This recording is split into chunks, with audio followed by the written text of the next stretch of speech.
Hello, everybody. My name is Matthew Watkins. I'm not a developer. I'm probably the odd man out here because I'm an artist and a digital consultant. I was born in England and I was raised in Canada, and now I live in southern Italy. I'm telling you this because yesterday people kept asking me, where are you from? And I get confused because it's been sort of a long trip from Toronto to Taranto in the south of Italy. And another reason why I'm telling you this is because I've spent the last 20 years of my life living in a sleepy seaside town baked by the sun, far away from interesting places like New York and Berlin where the art scenes are happening. Yet I still have, I think, an interesting story to tell you, and one that has brought me very close to, has brought our worlds together. It all started about 2009 when I bought my first smartphone. You can imagine what brand it was. I won't go into that, but I bought a iPhone 2G, and one day after work, I was working as a marketing director, and I thought I would give a try looking for some apps to paint with. And I came across an app done by a young developer, Steve Sprang, called Brushes.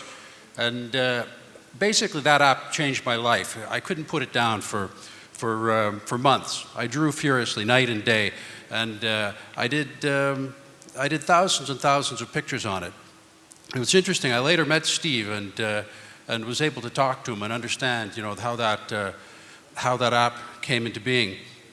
And I'm here a little bit to talk about this relationship between developers and artists.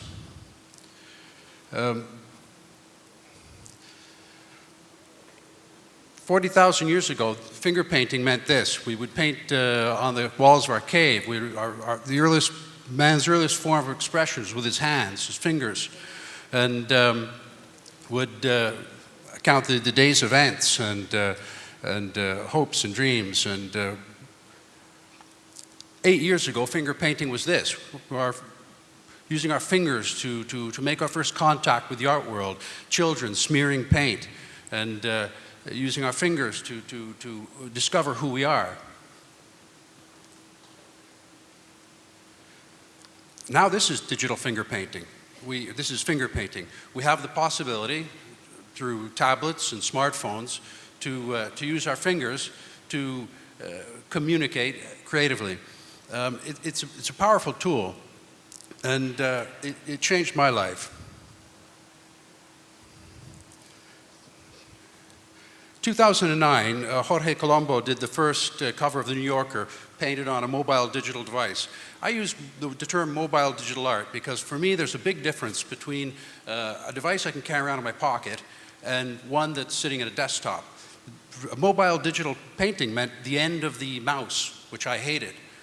I used Photoshop all my life. Photoshop's an amazing app, but I never really had this great desire to paint with Photoshop.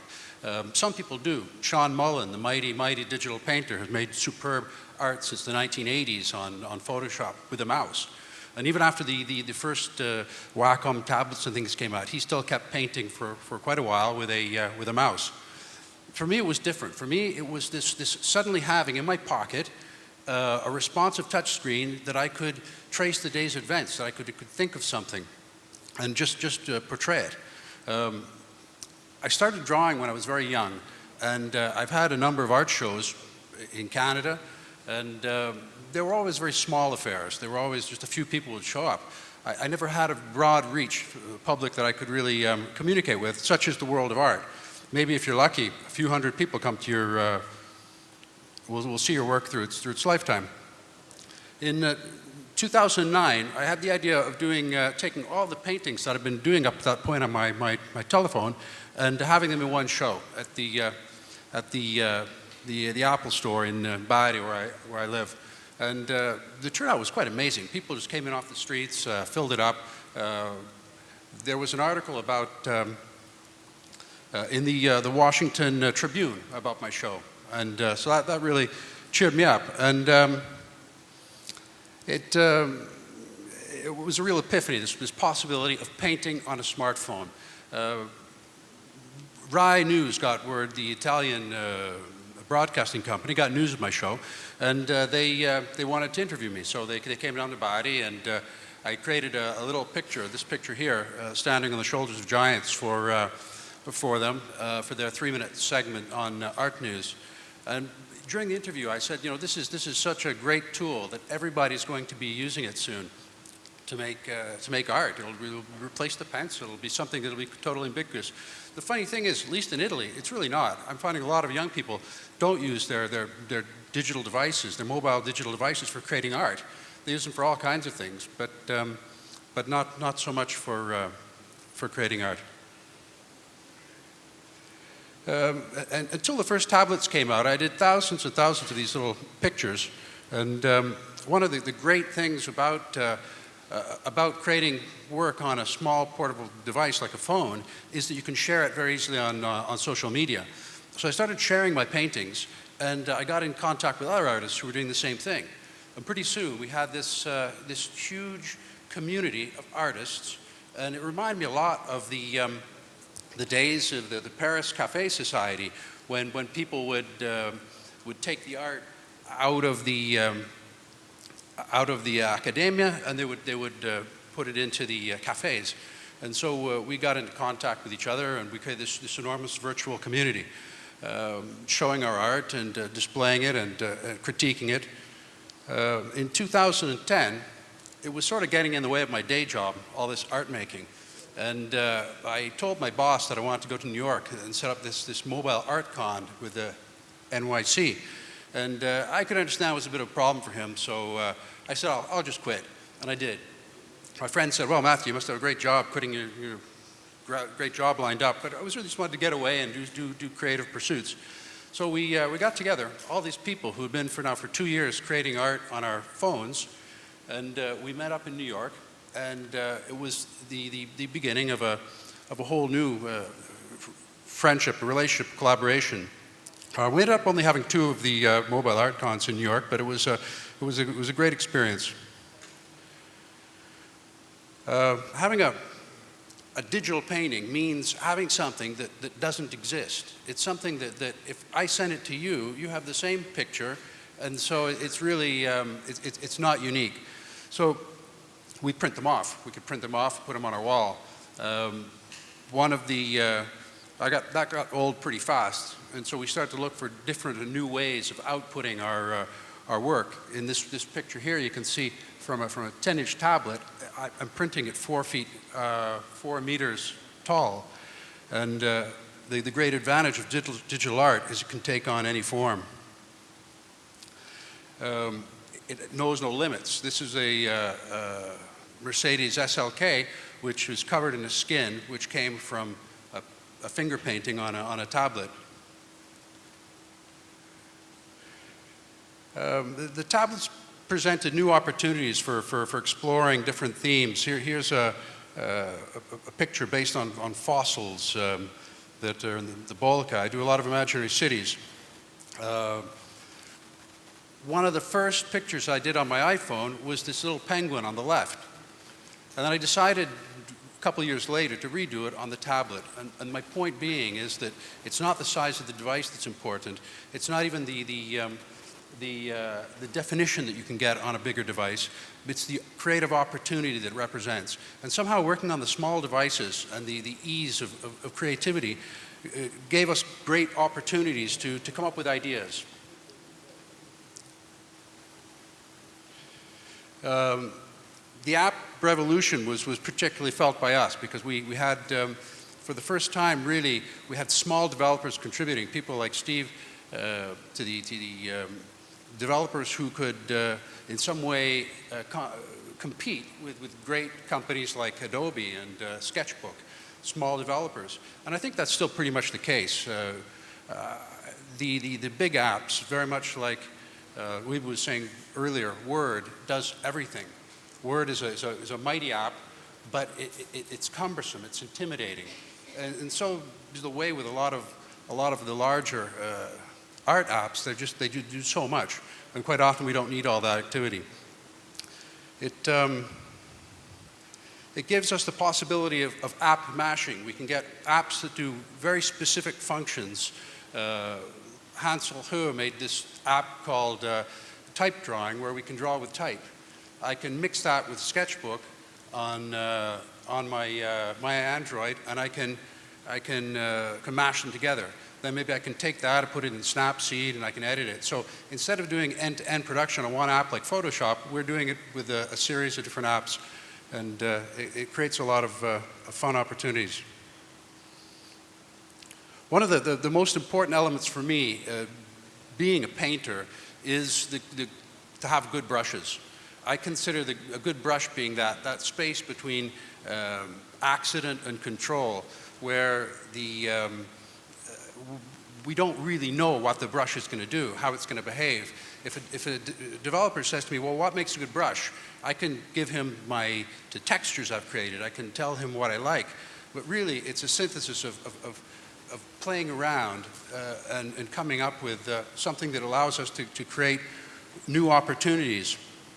My friend Matthew Ross Hall, he says it very simply: you just need a brush that inspires you to paint. And he has no idea of what that is. And you can see it in a lot of apps. Try very carefully to emulate the traditional process of painting, which is cool. Art Rage is a great app for this. It emulates very, very closely the traditional painting. But sometimes we don't really need that, because we have this powerful digital device that can allow us to reinvent painting. Corel has a great brush set, really, really good. I wish they'd dedicate more time to the Android version, but it's still a good product. And you can see there's lots of interesting brush shapes. The gestures are really important on tablet painting, mobile digital art. When Cintiq started making these powerful art tablets that were specific to painting, they had buttons, and you had pressure-sensitive styluses with buttons on them. You had all kinds of controls. The whole movement for mobile digital arts moved away from that, where we have basically just a flat tablet, and we have either a finger or we have a stylus, which are becoming progressively more intelligent. They require gestures to make them to make the painting more fluid, to make the experience the user feel. This is the fundamental aspect of it. For example, the most important gesture for me is that when I press a hard press on the canvas, it selects that color.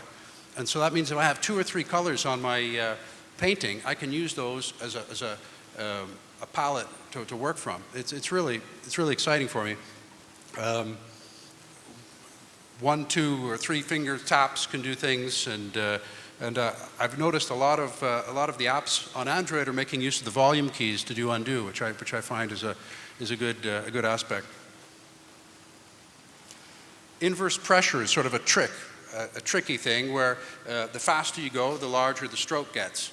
So you can create by just changing the speed of your line.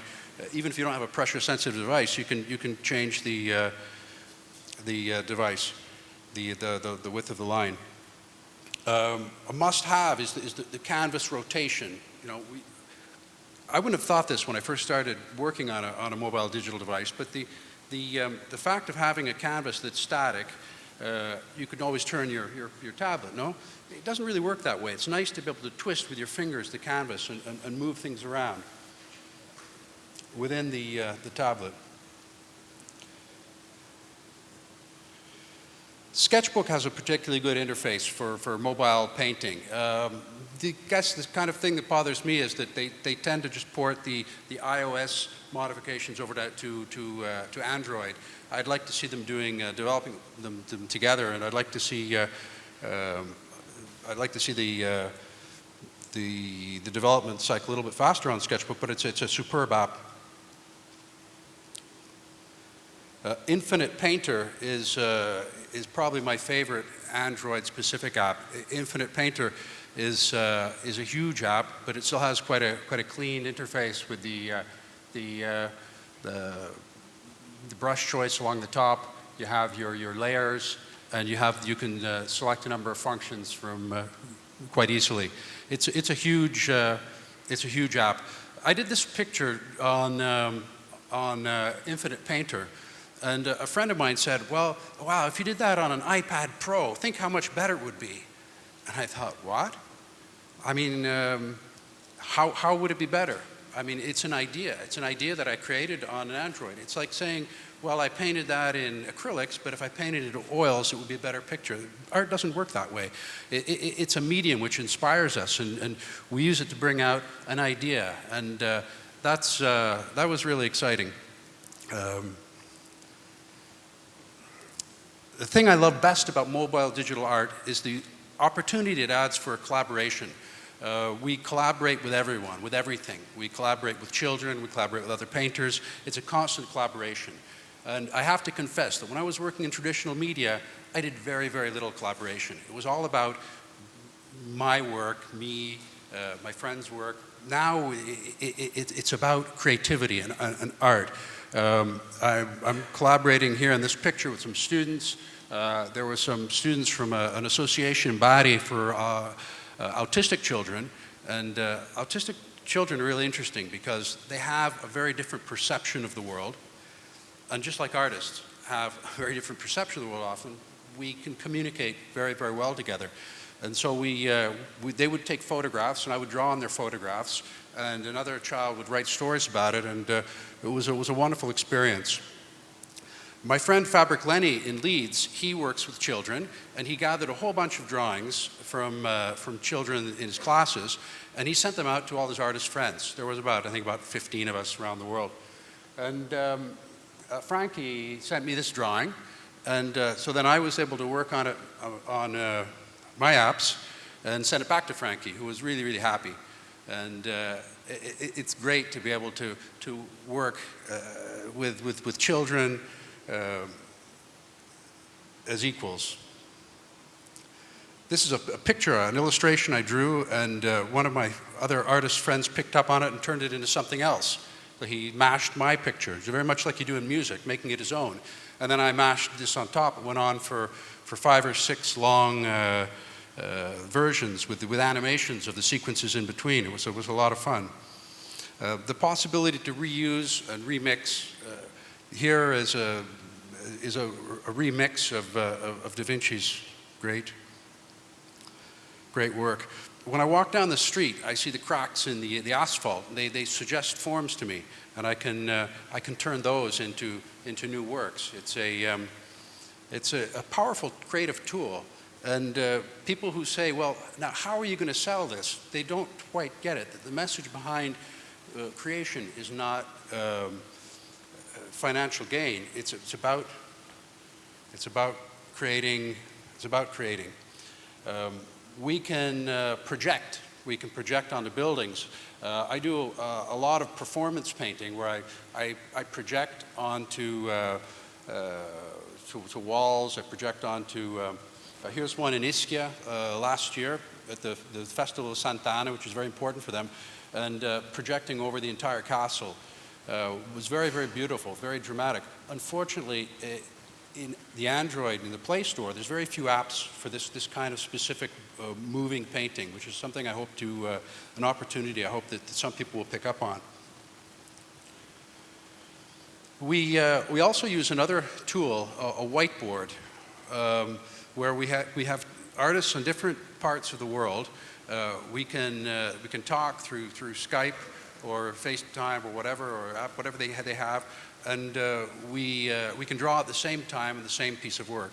We used this tool for the basis of the project Imaginarium, which involved 4 artists working in 4 countries, virtually all separate, a group of librarians in the town of Leeds, and children. And we came up with all these crazy characters, and we developed this island, which is Imaginarium, which was eventually a show, a 2-week show in the city of Leeds. Really, really fun. Mobile digital art, it's portable, it's collaborative, it's interactive, it's social, and ironically, it's very, very human.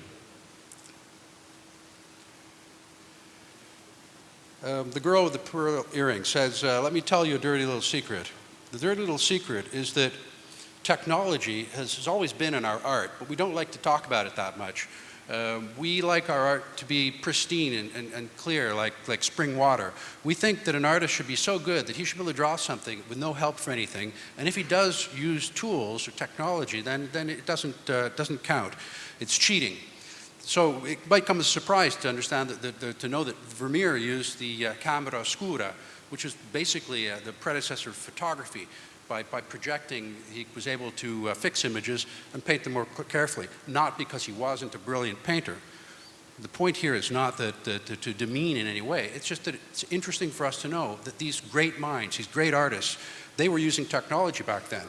We know that Canaletto for sure was using it, and he put into masterful complexity into his work thanks to this technology. So it's again, developers working with artists to create new opportunities. Da Vinci is a master, a scientist and an artist who developed a whole new way of technique for painting using his finger, the sfumato, where he would put micron-thick layers of paint and make very subtle changes. So it's creativity, innovation, and finger painting. He made the first drone. Well, actually, that's not it. That's it. Van Eyck invented the oil paint that Vasari would have us believe. The golden ratio is a science used for years in our work. I think it's funny that we can still see it in the political circles, although I don't think their motives were very artistic at the time. When photography came out, it put a whole new slant on things, because suddenly we had the possibility to fix images. 1827, photography came out, and most people don't know that the Impressionists, all of them, worked at some time or another from photographs. People say, no, it's not possible. Even Van Gogh worked from photographs. I mean, it's not a bad thing. It's not a problem. It's just that it's a huge opportunity for us to take technology and turn to something else. When the mighty Norman Rockwell was at a dinner at the American Illustrators Association, a man came up to him and said to him, Norman, I hear you've gone over to the other side. And Norman said, what are you talking about? But he knew what he was talking about. He was accusing Norman Rockwell of having worked from photographs. And it was true. He said it wasn't, but it was true. He had been working from photographs, and he even traced his picture sometimes with using this Boltronic projector, because he had stringent deadlines. And even though he was a masterful draftsman, he would still use these tools. Some of these slides are still in Italian. I'm sorry about that, but that's okay. I'm here to translate them. I have a camera. Am I a photographer? Well, back in 1904, if you had a camera this big, made of wood, you were a photographer, because you had the tools. Therefore, you had the trade.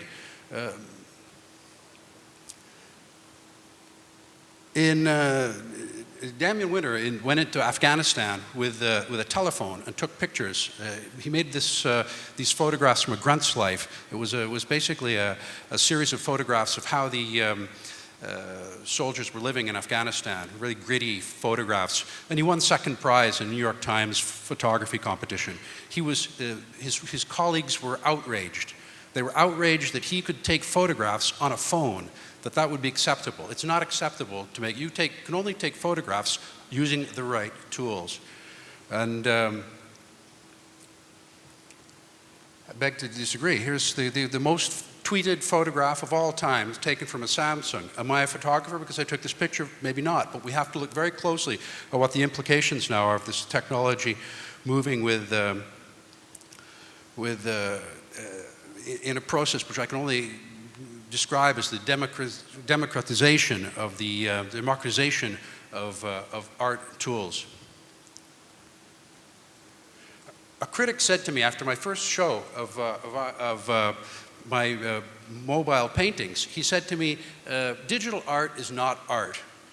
And I said, well, okay, each to his own. We've been talking about the treachery of images for a long time, and now we have something more treacherous than a 2D image pretending to be a 3D image. We have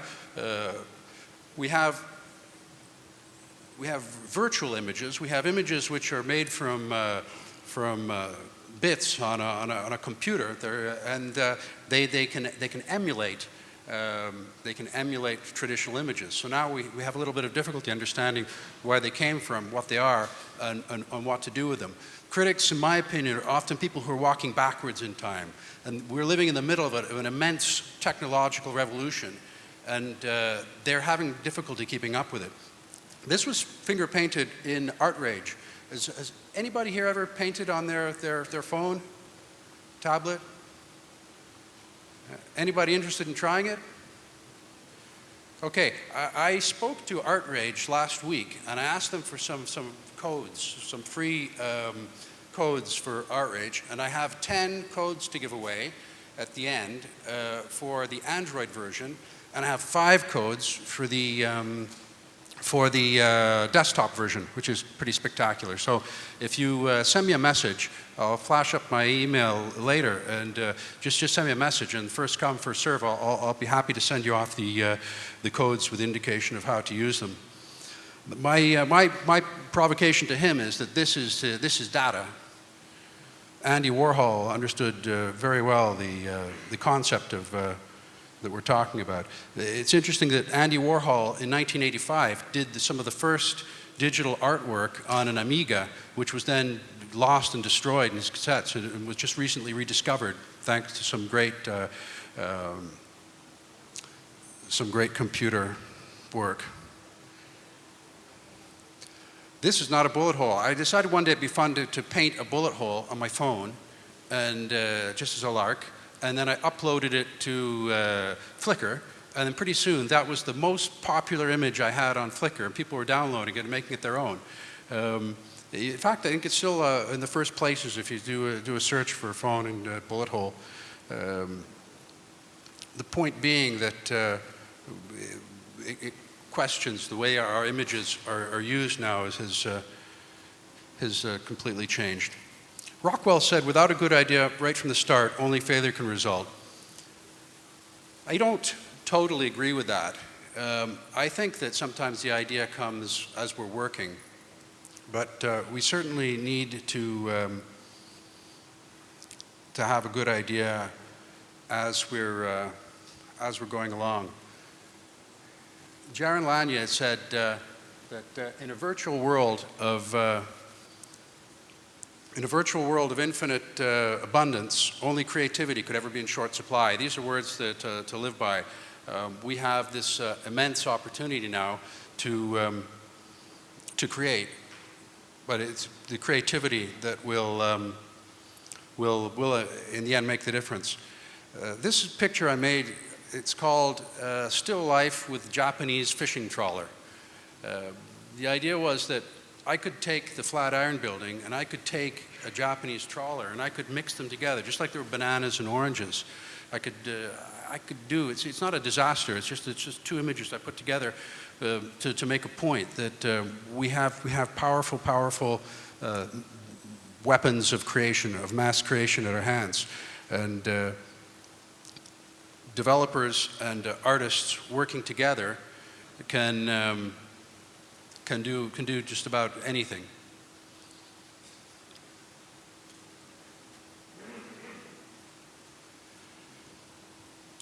This is my email address, matthew@watkinsmedia.com. And if you'd like to get an Art Rage code, just please send me off a message and I'll fire that off to you. And if you'd like the desktop version, just let me know. The good thing about the desktop version is it has playback. Many of the apps now have playback features, but since Art Rage is an emulator and it's a little bit slow, it's handling a lot of information, they can only do it on the desktop, but that's okay. Let me know if you'd like that. All I ask is that you send me a sample of your work, if you want. Does anyone have any questions about mobile digital art?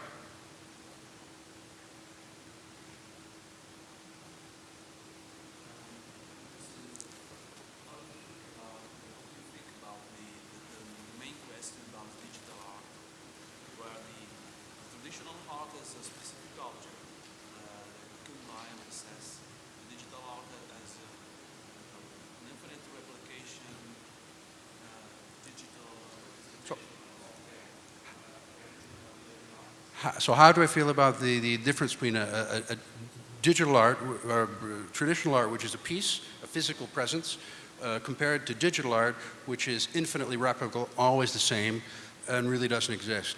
It's a very good question. You know, I ask some people, if I do a drawing in the sand and a wave comes and that drawing doesn't exist, did it exist?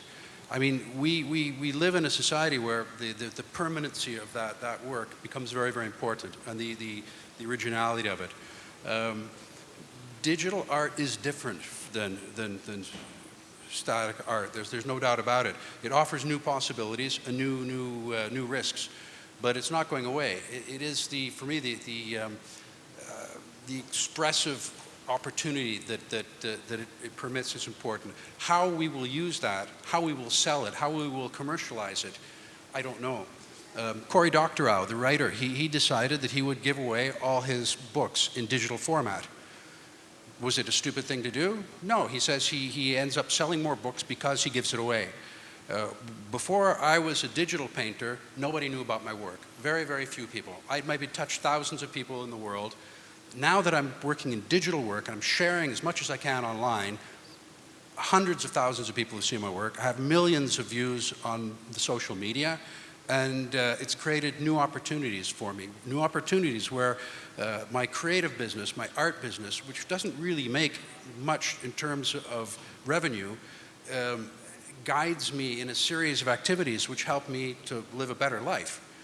So we have to be careful how we're going to survive, but we also have to look more carefully at the opportunities that digital art will present to us. I just take a couple of seconds to talk about the Android apps specifically. I'm finding that there's, I know that for Android, it's very difficult to design an Android app for all the different devices, and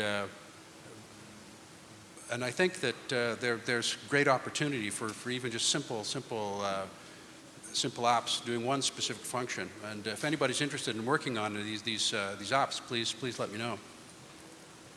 Any more questions? Thank you very much.